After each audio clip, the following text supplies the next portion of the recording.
ഇന്നത്തെ വീഡിയോയിൽ പേരാലിൽ മണി കിട്ടിയാൽ ഏതാഗ്രഹവും സാധിച്ചു തരുന്ന കാട്ടിൽ മേക്കതിൽ ദേവിയുടെ ഐതിഹ്യമാണ് പറയുന്നത്. മനമറിഞ്ഞു വിളിച്ചാൽ വിളി കേൾക്കുന്ന അമ്മ. കായലിനും കടലിനും നടുവിലെ പുണ്യഭൂമിയിൽ ആ അമ്മയെ കാണാൻ ദിവസവും എത്തുന്നത് ആയിരങ്ങളാണ്. കൊല്ലം ജില്ലയിലെ ചവറ പന്മന കാട്ടിൽ മേക്കാതിൽ ക്ഷേത്രത്തിൽ വിളിച്ചാൽ വിളിപ്പുറത്തെത്തുന്ന ഭദ്രകാളിയമ്മയുടെ രൂപത്തിലാണ് ഭക്തർക്ക് ദേവി ദർശനം നൽകുന്നത്. അമ്മയോട് മനസ്സിലെ ആഗ്രഹം പറഞ്ഞു ക്ഷേത്രമുറ്റത്തെ ആൽമരത്തിൽ ഭക്തജനങ്ങൾ കെട്ടുന്ന ഓരോ മണിയും ഓരോ സ്വപ്നങ്ങളാണ്. ആ മണികിലുക്കം ദേവിയുടെ അടുക്കൽ ചെന്നെത്തുമെന്നാണ് വിശ്വാസം. കാട്ടിലമ്മയുടെ അടുക്കലെത്തി ക്ഷേത്രത്തിൽ നിന്നും പൂജിച്ചു വാങ്ങുന്ന മണി കെട്ടിയാൽ ഏതാഗ്രഹവും നടക്കുമെന്നാണ് വിശ്വാസം. ഓരോ ദിവസവും ക്ഷേത്രമുറ്റത്തെ ആൽമരത്തിൽ നിന്നുയരുന്ന മണിക്കിലുക്കങ്ങൾ ഇതിന് ഉദാഹരണമാണ്. കൊല്ലം ആലപ്പുഴ ദേശീയപാതയിൽ ശങ്കരമംഗലത്ത് നിന്നും പടിഞ്ഞാറു ഭാഗത്തേക്ക് പോയാൽ ക്ഷേത്രത്തിലെത്താം. കടലിനും കായലിനും ഇടയ്ക്കുള്ള തുരുത്തിലാണ് ക്ഷേത്രം. ആഞ്ഞടിച്ച സുനാമി തിരകളെ അതിജീവിച്ച ക്ഷേത്രം കൂടിയാണിത്. അന്ന് ഈ ഭാഗങ്ങളെ മുഴുവൻ സുനാമി തിരകൾ വിഴുങ്ങിയിട്ടും ക്ഷേത്രത്തിന് കേടുപാടുകൾ സംഭവിച്ചിരുന്നില്ല. ഇത് കാട്ടിലമ്മയുടെ സാന്നിധ്യം കൊണ്ടാണെന്നാണ് വിശ്വാസം. ക്ഷേത്രത്തിൻ്റെ ഒരു വശത്ത് അറബിക്കടലും മറുവശത്ത് TS കനാലുമാണ്. ശങ്കരമംഗലത്ത് നിന്നും കോവിൽത്തോട്ടം റോഡ് വഴി 3 കിലോമീറ്റർ സഞ്ചരിച്ചാൽ കൊട്ടാരത്തിൻ കടവിൽ എത്തിച്ചേരാം. അവിടെ നിന്ന് ക്ഷേത്രഭരണ സമിതി ഏർപ്പെടുത്തിയ ജങ്കാർ മാർഗം ക്ഷേത്രത്തിലെത്തിച്ചേരാം. ദാരികനെ വധിച്ച ഉഗ്രമൂർത്തിയുടെ ഭാവമാണ് ഇവിടുത്തെ പ്രതിഷ്ഠയ്ക്ക്.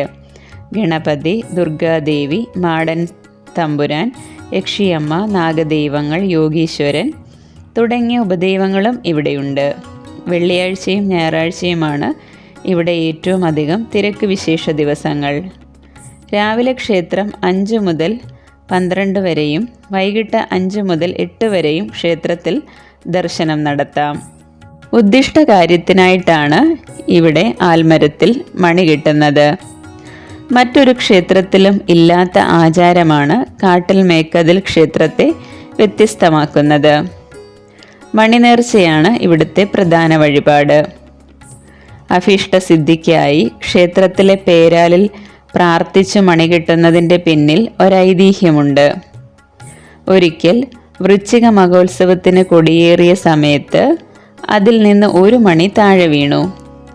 ഇത് കണ്ട ക്ഷേത്ര പൂജാരി ആ മണിയെടുത്ത് തൊട്ടടുത്തുള്ള പേരാലിൽ കെട്ടി.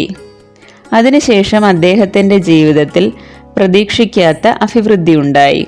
കൂടാതെ ദേവപ്രശ്നത്തിൽ പേരാലിൽ മണി കെട്ടുന്നത് ദേവീപ്രീതിക്ക് ഉത്തമമാണെന്ന് തെളിയുകയും ചെയ്തു. ദേവിയുടെ ഇഷ്ട വഴിപാടായ മണികെട്ടൽ സമർപ്പിക്കേണ്ടതെങ്ങനെ? ക്ഷേത്രത്തിനുള്ളിലെ വഴിപാട് കൗണ്ടറിൽ നിന്നും 30 രൂപ നൽകിയാൽ രസീത് ലഭിക്കും. ഒരാൾക്ക് എത്ര മണി വേണമെങ്കിലും കെട്ടാം. ക്ഷേത്ര ശ്രീകോവിലിൽ നിന്ന് പൂജിച്ചു തരുന്ന മണിയുമായി പേരാലിനെ 7 തവണ പ്രദക്ഷിണം വയ്ക്കുക. അതിനുശേഷം ദേവിയെ മനസ്സിൽ ധ്യാനിച്ച് ആലിൻ്റെ കൊമ്പിലോ ആലിൽ കെട്ടിയിരിക്കുന്ന ചുവന്ന ചരടുകളിലോ കെട്ടുന്നതാണ് ആചാരം. 7 മാസമോ 7 ആഴ്ചയോ 7 ദിവസമോ തുടർച്ചയായി മണി കെട്ടിയാൽ ഏതാഗ്രഹവും സഫലമാകും എന്നാണ് ഭക്തർ പറയുന്നത്. ആഗ്രഹം സാധിച്ച ശേഷം ദേവിക്ക് ക്ഷേത്രമുറ്റത്ത് പൊങ്കാലയിടുന്ന പതിവുമുണ്ട്. മണി കെട്ടുന്ന ചടങ്ങിൽ പ്രത്യേകിച്ച് എണ്ണമോ ഇത്ര ദിവസം വന്ന് മണി കെട്ടണമെന്നോ നിഷ്ഠയില്ല. ഒരാൾക്ക് എത്ര മണി വേണമെങ്കിലും കെട്ടാം. 1 തൊട്ട് 1000 മണികൾ കെട്ടുന്നവർ ഉണ്ട്. ഭക്തൻ്റെ വിശ്വാസമാണ് പ്രധാനം. ഓരോ പ്രാർത്ഥനകളും ആഗ്രഹങ്ങളുമാണ് ഓരോ മണിയും. അതിനാൽ ഒരിക്കൽ കിട്ടുന്ന മണി അഴിച്ചെടുക്കാറില്ല. ചരട് ദ്രവിച്ച് വീഴുന്ന മണികൾ യഥാസമയം മാറ്റും. ക്ഷേത്ര ഐതിഹ്യം. മനകളുടെ നാട് എന്നാണ് പന്മന അറിയപ്പെടുന്നത്. അതിനാൽ കാട്ടിൽപ്പടീറ്റ എന്ന കുടുംബമാണ് ദേവീ ചൈതന്യം ചമ്പക്കുളത്ത് നിന്ന് എത്തിച്ചതെന്നാണ് വിശ്വാസം. ദേവി മാലയിൽ എന്ന തറവാട്ടിലെ കെടാവിളക്ക് കണ്ടു തൊഴുതു എന്നൊരു വിശ്വാസവും നിലനിൽക്കുന്നതിനാൽ എപ്പോഴും ഈ കെടാവിളക്കിനെ തൊഴുത ശേഷമാണ് ഭക്തർ ശ്രീകോവിലിൽ പ്രവേശിക്കുന്നത്. കടലിനോട് ചേർന്ന് കിടന്നിട്ടും ശുദ്ധജലം ലഭിക്കുന്ന ഇവിടുത്തെ കിണർ ഒരത്ഭുതമാണ്. ചരിത്ര ഗ്രന്ഥങ്ങളിൽ രേഖപ്പെടുത്തിയിരിക്കുന്നതിനനുസരിച്ച് പണ്ട് ക്ഷേത്ര പരിസരത്തായി 3 പനകളും 2 കുളങ്ങളും ഉണ്ടായിരുന്നു. ശുദ്ധമായ ജലം ലഭിച്ചിരുന്ന ഈ കുളങ്ങളിലൊന്ന് ക്ഷേത്രത്തോട് ചേർന്ന് ക്ഷേത്ര ആവശ്യങ്ങൾക്ക് ഉപയോഗിച്ചിരുന്നതും മറ്റൊന്ന് ക്ഷേത്ര പരിസരത്ത് തന്നെ പൊതുജനങ്ങൾ ഉപയോഗിച്ചിരുന്നതുമാണ്. അതിൻ്റെ പിന്തുടർച്ചയെന്നോണം ഇപ്പോഴും 5 കിണറുകളും 1 പനയും ക്ഷേത്ര പരിസരത്ത് കാണാം. ക്ഷേത്രത്തിൽ ദിവസവും അന്നദാനമുണ്ട്. അമ്മയുടെ അനുഗ്രഹം തേടിയെത്തുന്ന ഭക്തലക്ഷങ്ങൾ അമ്മയുടെ അന്നം കഴിച്ചാണ് മടങ്ങുക.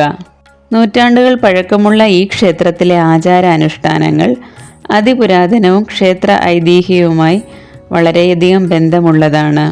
ഇവിടുത്തെ മറ്റു വഴിപാടുകൾ: ചതുർശതം എന്ന വിശിഷ്ട വഴിപാട്. ഭഗവതിയുടെ ഏറ്റവും വിശിഷ്ടമുള്ള ഒരു നിവേദ്യമാണ് ചതുർശതം. വർഷത്തിൽ 1 പ്രാവശ്യം മാത്രം തന്ത്രി മുഖേന നടത്തുന്ന അമൃതേത്താണിത്. ഈ പ്രസാദം സ്വീകരിക്കുന്നത് ജീവിത പുണ്യമത്രേ. ആയതിനാൽ ഒരാണ്ടിൽ മാത്രം ലഭിക്കുന്ന ഭഗവതിയുടെ മഹാനിവേദ്യം എല്ലാ ഭക്തജനങ്ങൾക്കും ലഭിക്കുന്നതിന് ദേവസ്വം കൗണ്ടറിൽ മുൻകൂട്ടി രസീത് ആക്കേണ്ടതാണ്.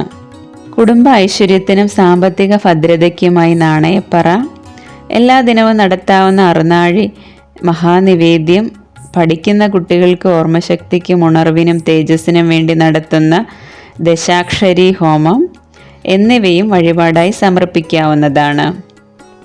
പൊങ്കാലയാണ് മറ്റൊരു പ്രധാന വഴിപാട്.